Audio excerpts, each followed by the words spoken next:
What's up, guys? Welcome to part 3 of our Average Joe project bike build. In this video, we're going through how we kind of determine what we need, what we need to replace, and what we need to do with the bike.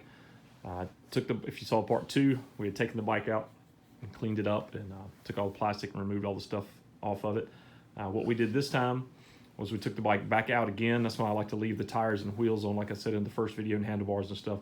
Took the bike back out and cleaned it again. Didn't use pressure washer or anything this time, just some soap and water and a little cleaner here and there, and tried to clean up the places that you can't get to when the plastic and everything is still on the bike. We cleaned up in the air box and under where the plastic mounts, up under there where dirt gets in there, and tried to clean up as much as we could. Cleaned our swing arms, some of our aluminum stuff that we didn't get to really good that time. Cleaned up the engine real well, and then I like to take some rags and some cleaner, maybe some WD-40 and things like that, and basically start at one end of the bike and just start wiping everything down. You get a lot of dust and dirt on these bikes that get up under things when you start riding them, and you get in mud races and things like that. And what this does, it gives you a chance to clean the stuff, but it also gives you an opportunity to find out some problems maybe that you didn't see in your first inspection of the bike. We found several little things that we'll probably address. Something simple that you might can see, like in our hoses, we found some nicks and some things in there that may force us to replace those hoses, maybe put a little orange bling on it, some silicone hoses or something like that. But it also gives us a chance to go through and look for broken pieces, broken nuts and bolts and fasteners and things like this. Give us a chance to really inspect the entire bike pretty good. So that's something I recommend if you have time. Break the bike down as much as you can. We still haven't taken the subframe off the bike. We'll do some more little things like that, and we'll probably take little things like these covers and stuff like this. We'll take those off, clean those up real good before we reinstall them.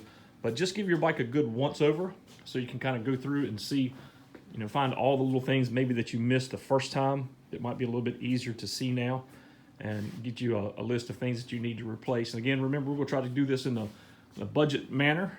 We're not going to spend a lot of money on things that we don't have to. If there's something that we think we can get away with running it the way it is, that's probably what we'll do. But I'm thinking about also going through and maybe going from the Average Joe build, which would be basically putting the bike together as it came, using the stock plastic and stuff that came with it, the stuff that doesn't need to be replaced. I give you a total of what it cost us to do that, and what all we did, and then maybe go from there and start adding some of the stuff that, the optional stuff, like some of the orange bling, maybe a new set of plastics, a new set of graphics, new seat covers and things like that. Stuff that are just add-ons that I'd like to have on my bike, or things that I use for, racing and things like that. So look for another video to come out soon. We've got some parts that are arriving. We'll put that there. Remember to like and subscribe to the video. Leave your comments below, and we'll catch you next time. What's up, guys? It's always a great day when the UPS, FedEx, or Amazon guy shows up. A lot of things rolling in for our Average Joe project bike build. Kind of take you through and see what we've got so far. Still waiting on a few things. We picked up the Cherry's orange chain slide. Of course, with the KTM, you've always got to add some orange bling to it. Chain slide, chain guide from Polysport, also in orange. I'm still waiting for the upper slide. We picked up also the Cherry's front disc guard with the mounting bracket. Tusk shifter tip. The one on ours was kind of dinged up and real loose.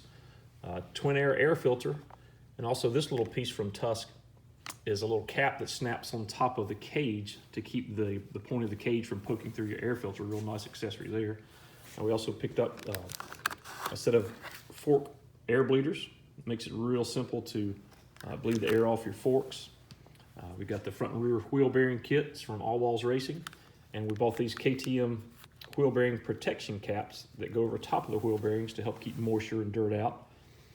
A set of ARC aluminum clutch and brake levers, the folding levers that maybe help you keep from breaking some levers. And of course, the best Mica Metals front and rear sprocket, a DID chain. We went with just a stock OEM replacement chain this time, just because I got that at a really good deal.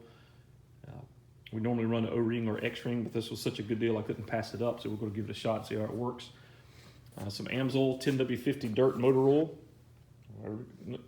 Real good quality oil there and neutron oil filter. We picked up a set of the Pro Taper clamp-on pillow top grips. I've never used these before, never used the clamp-ons.